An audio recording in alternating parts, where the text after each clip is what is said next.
Hello defence aspirant. पिछले video में हमने आर्मी टेरिटोरियल की फिजिकल के बारे में जो चेंजमेंट हुआ है उसके बारे में बात किया था। अगर आपको वहां पर रिटन टेस्ट की जो अहमियत मैंने समझाया था, इंपॉर्टेंस समझाया था, अगर आप वीडियो नहीं देखा जाके देख सकते हैं। इस वीडियो में आपको एग्जाम पैटर्न, पासिंग मार्क्स और सारे के सारे एग्जाम लेवल्स कहाँ से पढ़ना है, कैसे पढ़ना है, वो सारे बताऊंगा। नेक्स्ट जो वीडियो आएगा आपकी बेस्ट बुक्स के अंदर आएगा और जो मैं प्रैक्टिस सेट बताऊंगा उसको खरीद लेना, तो आपकी सिलेक्शन पक्का हो जाएगा। अगर आप मेंटरशिप प्रोग्राम ज्वाइन करना चाहते हैं हमारे साथ तो आप आर्मी सर मेंटरशिप ग्रुप में शामिल हो सकते हैं। हमारे टेलीग्राम चैनल है आर्मी सर ऑफिशियल करके, वहां पर आप ज्वाइन कर सकते हैं हमारे साथ। ठीक है, आगे चलते हैं, रिटन एग्जामिनेशन को देखते हैं कि क्या चीजें हैं। तो यहाँ पर दिया है कि कैंडिडेट हु क्वालिफाई फिजिकल और मेडिकल एग्जामिनेशन। तो यहाँ पर आप अगर फिजिकली और मेडिकली फिट हो गए उसके बाद ही आपका रिटन एग्जामिनेशन होगा, यानी आपकी फिजिकल होने के बाद आपकी डॉक्यूमेंट और उसके बाद मेडिकल एग्जामिनेशन होगा, उसके बाद ही आप रिटन एग्जामिनेशन में जाओगे। ठीक है, तो क्वेश्चन पेपर आपकी हिंदी और इंग्लिश में होगा, तो आपको जो मतलब है आप उसमें कर सकते हैं। बहुत सारे लोगों के क्वेश्चन होगा, जैसे मैं ओडिशा से हूँ, अगर ओडिशा का कोई कैंडिडेट देख रहा होगा सोच रहा होगा कि ओडिया में क्या ये क्वेश्चन आएगा। जी नहीं, आपको बेटर है आप इंग्लिश के साथ जाइए, हिंदी थोड़ा सा कम आते हैं ओडिशा वालों को, तो आपको इंग्लिश और हिंदी में जो भी चीज अच्छा लगता है आप उसके साथ जा सकते हो, आपकी जो रीजनल लैंग्वेज वहां पर नहीं आएगा। ठीक है, आगे चलते हैं। एग्जाम लेवल, ये बहुत एक इंपॉर्टेंट फैक्टर है, जो भी कैंडिडेट इसको मिस करते हैं। हम क्या कहें, आंखें बंद करके किसी भी यूट्यूब चैनल से पढ़ते हैं। पढ़ना, मैं ये नहीं बोलूंगा गलत चीज है, लेकिन सही से पढ़ना वो एक अच्छा चीज होता है। तो मैं ये क्यों बोल रहा हूँ, देखिए आपको अगर यहाँ पर बोला है कि 10th स्टैंडर्ड के क्वेश्चन डालूंगा या फिर 8th स्टैंडर्ड के, मुझे उसी स्टैंडर्ड्स की सीबीएसई पैटर्न के पढ़ना चाहिए,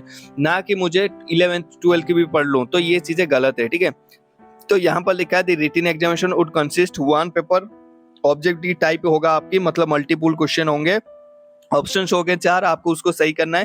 2 आवर्स ऑफ ड्यूरेशन रहेगा, 2 घंटे 120 मिनट की रहेगा।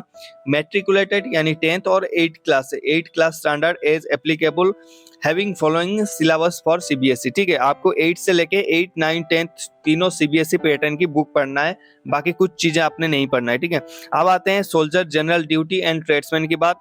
आपकी जनरल नॉलेज की 20 क्वेश्चंस आएंगे और 2 मार्क ईच क्वेश्चंस के रहेंगे, मतलब 20 क्वेश्चन का आपका मतलब 40 मार्क आपका जीके की आएगा। जनरल साइंस की आपकी 15 क्वेश्चंस आएंगे, 2 मार्क हर एक क्वेश्चंस का रहेगा, मतलब आपकी 30 मार्क तो आपकी जनरल साइंस के हो गए, 40 मार्क आपकी जीके की हो गए, तो 70 मार्क तो यही हो गए। Elementary math having 15 question 2 marks, उसके बाद आपकी मैथ आएगा 15 क्वेश्चन यानी 30 मार्क, तो आपका टोटल कितना हो गया 100 मार्क्स यहाँ पर आपकी हो गया, 120 मिनट आपको यहाँ पर मिल जाएगा। ठीक है, अब चलते हैं, आगे चलते हैं। यहाँ पर उसके बाद सोल्जर क्लर्क के यहाँ पर दिया है। सोल्जर क्लर्क में क्या है, general knowledge and general science में 10 क्वेश्चन आएंगे और 2 मार्क ईच होंगे, यानी आपका 20 मार्क कितने हो गए, जीके की और जनरल साइंस के मिला के आपके 20 मार्क्स आएंगे। मैथ एंड कंप्यूटर साइंस के 15 क्वेश्चन आएंगे और 2 मार्क ईच रहेंगे, तो 30 मार्क्स यहाँ पर आपकी हो गए।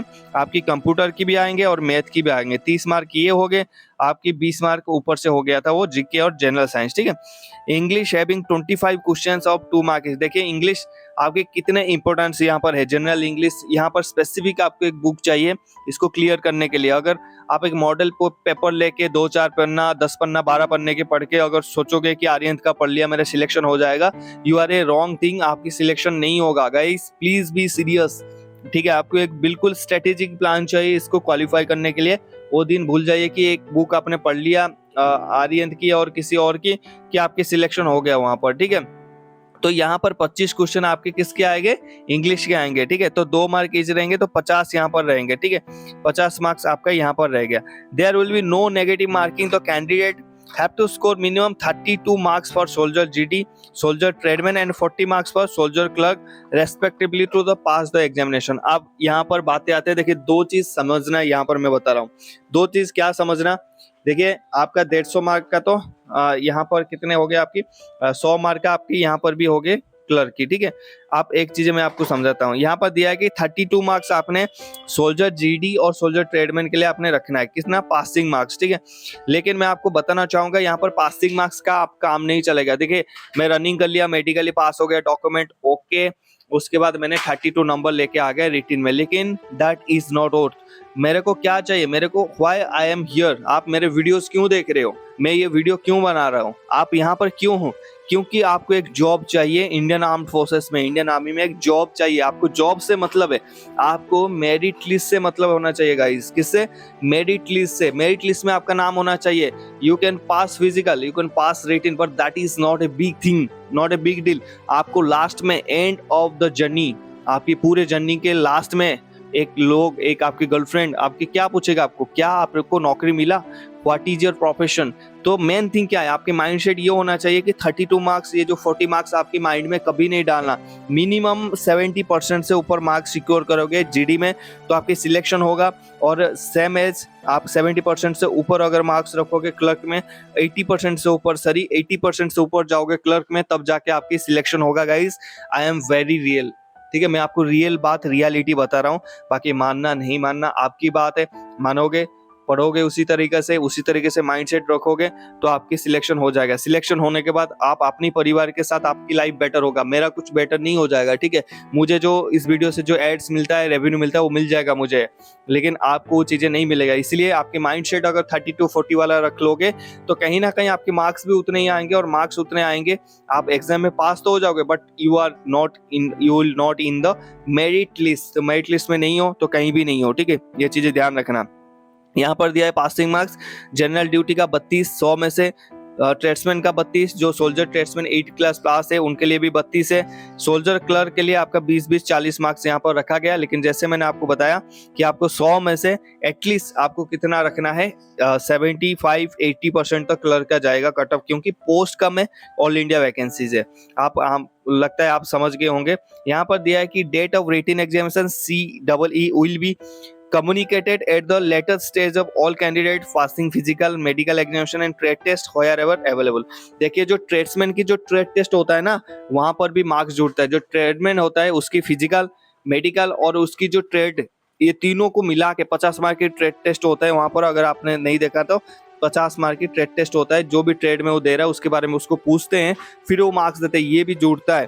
तो 100 हो गया उसकी फिजिकल, 100 हो गया उसकी रिटन, 50 हो गया ये, ठीक है। तो ये कितने मार्क्स हो गए आपके? 250 मार्क्स के ऊपर ट्रेडमैन की वहां पर मेरिट लिस्ट निकलता है। यहाँ पर लिखे चाहे ना लिखे, ये मैं आपको बता दिया, आपकी ट्रेड टेस्ट होगा वहां पर, ठीक है। उसके बाद ये बोला है कि screening aptitude test for soldier general duty for home and health units including 162 infantry battalion TA JAK LI for candidate who have passed physical fitness, medical test, trade test. यहाँ पर लिख दिया ना, देखा मैंने बोला था ना, ट्रेड टेस्ट लिख दिया ना, ट्रेड टेस्ट भी इंपॉर्टेंट है। Wherever applicable and written examination, a screening or aptitude test will be conducted as certain candidates suitable for carrying out tasks in this battalion। अब आगे एडेप्टेबिलिटी टेस्ट, ठीक है, ये जो बोल रहा है ना कि आपका स्क्रीनिंग ऑब्लिक एप्टीट्यूड टेस्ट है, ये वही आ गया, आपकी एडेप्टेबिलिटी टेस्ट आ गया। यहाँ पर ये बोला है कि candidate A suitable carrying out task in this battalion में, ये बंदा इंडियन आर्मी में फिट होगा या फिर नहीं होगा, ये वहां पर चेक किया जाएगा। आपकी माइंडसेट कैसा है, क्योंकि बहुत सारे लोग अभी फौज ज्यादा छोड़ रहे हैं, इस हिसाब से आपकी माइंडसेट है यहाँ पर चेंज होगा। आप इसमें क्या करेंगे, एडेप्टेबिलिटी टेस्ट का हमने बहुत अच्छा वीडियो बनाया था विद क्वेश्चंस, आपको लिंक मैं डिस्क्रिप्शन में डाला हूँ, जाके उस लिंक से देख लेना, आपकी क्लियर हो जाएगा, ठीक है। उसके बाद चलते हैं कि यहाँ पर बोला है 16 नंबर पे, preparation of final merit list shall be carried out only for those candidate who have pass physical test, medical test, trade test, written examination and screening test. आपकी सिलेक्शन प्रोसेस यहाँ पर देखिए दोस्तों, पहले फिजिकल आपको clear करना पड़ेगा, फिर आपकी मेडिकल, फिर डॉक्यूमेंट, फिर ट्रेड टेस्ट आपकी, फिर रिटन एग्जामिनेशन आपकी, फिर स्क्रीनिंग ऑब्लिक एप्टीट्यूड ऑब्लिक आपको जो एडेबिलिटी टेस्ट बोला, ये सारे क्लियर होगा, तब जाके मेरिट लिस्ट में आपकी नाम जाएगा। फिर उस मेरिट लिस्ट में छांटा जाएगा जिसके ज्यादा मार्क्स होंगे, फिर आपकी सिलेक्शन होगा। डोंट वरी, इसको चीजों को इतना नहीं सोचना। नेक्स्ट वीडियो में बना के आपको बहुत जल्दी कल दे दूंगा बेस्ट बुक्स और बैक प्रैक्टिस सेट, और उसमें थोड़ी और चीजें बताऊंगा आपकी एक्स्ट्रा मार्क्स कैसे आएंगे, वो चीजें भी देख लेना। इसलिए चैनल को सब्सक्राइब, वीडियो को लाइक कर लेना। कल मैं वीडियो डालूंगा, इसलिए बेल नोटिफिकेशन को ऑन कर लेना, जैसे ही वीडियो डालूंगा आप तक पहुंच जाए। मिलते हैं नेक्स्ट टॉपिक में गाइस, जय हिंद, हैप्पी यूनिफॉर्म।